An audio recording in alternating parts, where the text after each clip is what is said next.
السماء بغير عمد ترونها من رفعها، بالكواكب من زينها، الجبال من نصبها، الأرض من سطحها وذللها وقال فامشوا في مناكبها، الطبيب من أرداه وقد كان يرجى بإذن ربه شفاه، المريض وقد يئس منه من عافاه، الصحيح من بالمنايا رماه، البصير في الحفرة من أهواه، والأعمى في الزحام من يقود خطاه، الجنين في ظلمات ثلاث من يرعاه، الوليد من أبكاه، الثعبان من أحياه والسم يملأ فاه، الشهد من حلاه، اللبن من بين فرث ودم من صفاه، الهواء تحسه الأيدي ولا تراه من أخفاه، النبت في الصحراء من أرباه، البدر من أتمه وأسراه، النخل من شق نواه، الجبل من أرساه، الصخر من فجر منه المياه، النهر من أجراه، البحر من أطغاه، الليل من حرك دجاه، الصبح من أسفره وصاغ ضحاه، النوم من جعله وفاه واليقظة منه بعثا وحياه، العقل من منحه وأعطاه، النحل من هداه، الطير في جو السماء من أمسكه ورعاه، في أوكاره من غذاه ونماه.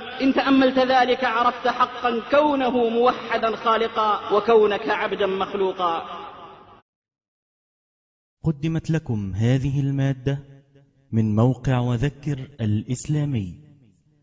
www.وذكر.info